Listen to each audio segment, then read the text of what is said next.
Hi everyone. Can everyone hear me all right? Excellent. So as Lorna said, I've been in post just over a year, so this is my first Lymphoma Coalition Summit and I'm delighted to be here. And I was glad that when I was asked to talk it was about fundraising, because I have spent over 17 years in fundraising and retail for charities, but still don't have all the answers or know what the next big thing is going to be. So I thought what I would do is just take you through 3 new fundraising initiatives that the charity has brought in over the last year.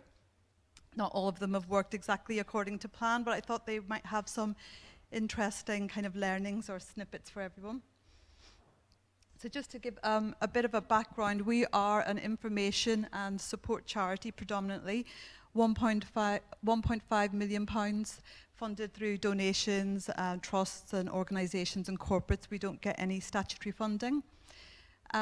We are 25 full-time equivalent staff, and 2018 when I joined was a year of lots of different exciting changes and challenges. So we rebranded, we launched our new website, we invested in our IT, which also meant that we had some challenges. Financially, it was a difficult year, so there was a real need to try some different things in fundraising. I joined, the Director of Fundraising was new, and the Director of Finance had been there a year and a half, so there was also actually a change of culture within the organisation, and it's just to put the fundraising in that context that a lot of changes were happening. And in terms of changing the culture, you know, fundraising doesn't happen in a vacuum. It's an investment, and everybody has a role to play, whereas people at the charity kind of saw fundraising as a spend, you know, money that goes out. And people were a little bit averse to trying new things. So some of the new culture was about saying to people, we're going to trust you and give you some freedom and responsibility to try a few new things in 2018 and 19. So this is what our community fundraising campaign, which we call 27 in 27. So it was raised £27 in 27 days, however you want to do it. So it's a community fundraising initiative. It was a really exciting campaign for us because actually it was the first time we were bringing fundraising and awareness together. Up to there, they'd been very separate. So what we wanted to do was raise awareness of the fact that in the UK someone's diagnosed with lymphoma every 27 minutes. And it was also the first mass campaign using our new brand, so we kind of really saw this as a means of getting the new brand, the colours, all the graphics out to our wider community and supporters. So there you just have a few of our kind of symptoms cards, our poster, postcard and the badge. And the campaign, we launched it for Blood Cancer Awareness Month. It was developed with an agency, so the aim was to raise awareness of lymphoma, to give people flexibility in fundraising. It was important for us that it engaged in different ages and audiences, so a pharma could take part, a community organisation could take part, or kids could take part. So there was lots of targeted support materials. There was posters, postcards, balloons, banners, sample press releases, and we were hoping it would give us lots of interesting stories for social media. The target was £30,000 in income. The costs were quite high because of the agency that cost £14,000, so we were hoping to net £16,000. Myself and the Director of Fundraising were quite nervous about this campaign because we thought that the income target was a bit high. We also wondered if people would find the 27 in 27 message easy to understand. We thought that £27 would be achievable for a lot of people, and again that it would help us kind of lay out that 27 minutes message that we would use again and again throughout the year. So we did have lots of activities take part, lots of people take part. The map represents all the different places where people did something. So, you know, we had very good coverage over England and Wales. We got as far as Scotland, and we even got over to my neck of the woods in Northern Ireland, which was really nice. And people really did do lots of different things. So we had somebody who did 27 planks in 27 different locations. Somebody knit a 27-foot scarf. Lots of companies did lots of things. People did 27 kilometre walks and used their Fitbits to keep us updated. So there was a whole lot of awareness raising and fundraising going on through the month of September. I'm not going to yet tell you how the campaign did. I'm just going to take you on to the next thing that we tried, which was our London Bridges Walk. So this happened in May 2019. Our aim was to engage with the family audience because all of our events were really for people that like to run marathons and half marathons. And we wanted to trial something in-house as well, an event. We had never run an event in the charity, but I come from the hospice sector where all you do is run community and events in-house. So the idea was that this would also generate income in social media. And we thought we'll aim for 100 participants. We'll set them a £50 sponsorship fee. We'll raise 10,000, we'll spend 1,000, and we'll make 9,000. So I know that these aren't probably massive amounts of money to everyone, but it's just to give you a bit of a variety of the kinds of things that we were doing.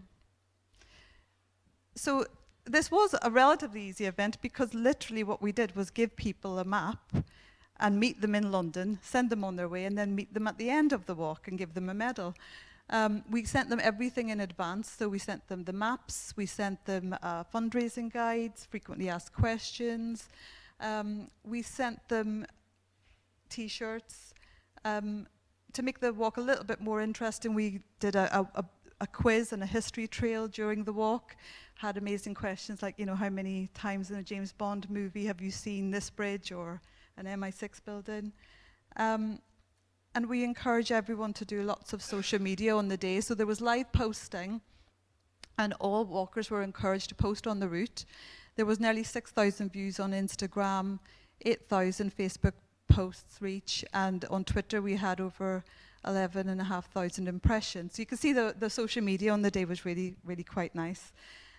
So I think you'll see from these that our aim wasn't just to raise money, our aim was also to raise awareness through social media and get the message out. So that was kind of our second, and this is our third initiative that we tried. This was the Forever Flowers. So this was borrowed from, I don't know if anybody knows the poppies at the Tower of London. It was kind of borrowed from that. It was sculpted flowers that a local artist did. They were postable, so they could go in an A4 envelope. And the aim of this one was to engage with the in-memory audience. So we realized there was loads of people that had lost someone to lymphoma and support the charity, but we never talked to them. We never really understand what they want from us. So we thought this would be to engage with that particular audience. We would hope that it would generate some income in social media and that it would trial some new merchandise. And the target was to make £3,500 in net because each flower cost £8, but we were selling them for 15, or a suggested donation of £15. We had lots of promotional materials. Somebody wrote a really beautiful poem, a staff member, her partner wrote a beautiful in-memory poem that we incorporated into a postcard. Yeah, so there was lots of materials, and as you can see, the social media for this was very different. It was a lot softer, a lot more in line with what the NMM audience might want to see. So it was about celebrating, for example, Father's Day with a Forever Flower. And so those were the kind of the three things that we tried. They had varying degrees of success, and in fact only one of them made their income target and didn't just make it but kind of surpassed it. I don't know if anybody would like to venture a guess as to which one they thought from the London Bridge Walk or the 27 and the 27 or the Forever Flowers. Would anybody like to venture a guess which one they thought might have? Okay. Sorry? The Bridges Walk. Yep, you're absolutely right. In fact, I'll take you to this first, which was the London Bridges. Actually, we made over 33k as opposed to the 9k we were expecting.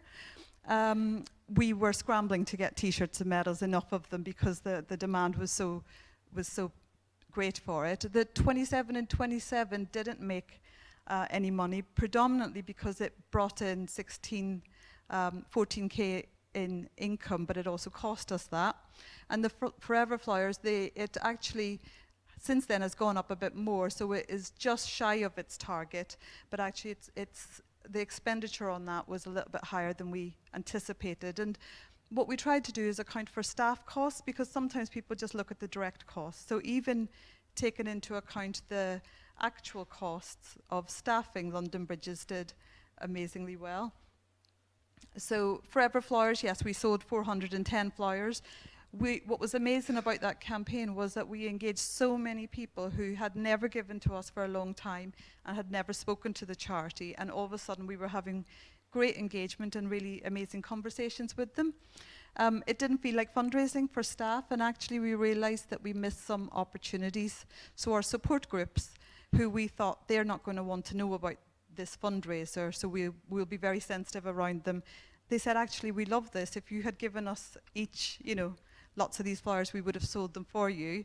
But that was an area where our staff were a bit nervous. And on the London Bridges, yeah, we had amazing engagement with the family audience, but also with wider communities. We had nurses take part that we didn't know, big groups of nurses. We had lots of our corporates and pharma take part as well. And the 27 and 27, although it made a net deficit in the first year, we did send out 140 fundraising packs, 25 awareness packs, and we had lots and lots of engagement and raising of awareness. So London Bridges, like I said, we raised nearly 40,000.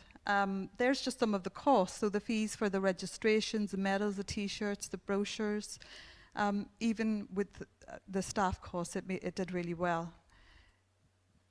It was successful because it was just the right length. It was 9 kilometers, great weather, lovely day. It was suitable for everyone. There was no pressure. They didn't have any time limit. It was simple to run. They could set off. They could stop off at a pub for lunch. They could do it in half a day and then go and visit some museums or art galleries. Everything was in their packs, and they had a good sponsorship ask of £50, and many of them raised a lot more than that. So 27 and 27 is actually live at the minute now, and this year we do expect it to make money. We expect it to make 17,000 because we don't have the costs that we had in the first year. We've already, halfway through September, sent out 180 packs, so a lot more than we did for the whole of last September and October, so we really do expect it to make its target. And then in 2020, we'll be doing all 3 of these again. We expect to make 8K more across all 3 of them. We are also looking at trialling other new initiatives and events. The Forever Flyers, we're going to run that throughout the year with different colours flyers, making it into Christmas merchandise. And London Bridges, we will make a few tweaks to that as well. So I think the key points from all of me giving a bit of a snapshot of those 3 was to try more things than you know will be successful. I'm afraid you do have to take some calculated risks in fundraising. You help others to do the hard work for you, but make it easy for them. So simple things like paper sponsorship forms, do give them to people, because not everybody likes to do everything online. Do give them ideas of what to do, because, for example, with 27 and 27, some people find the flexibility very challenging. They couldn't think of what to do that was linked to 27. You don't have to reinvent the wheel. As I said, 2 of these initiatives were copied from the hospice sector. I'm sure in this room there's loads of amazing fundraising going on that we would love to copy.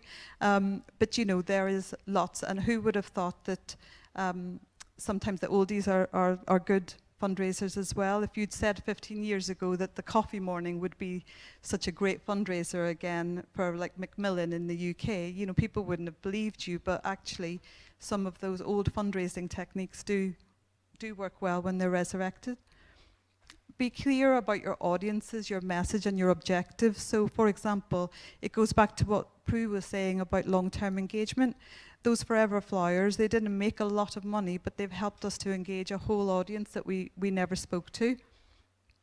And don't forget about your stewardship and the relationships you make, so the thanking, making sure people know why they're raising the money for you.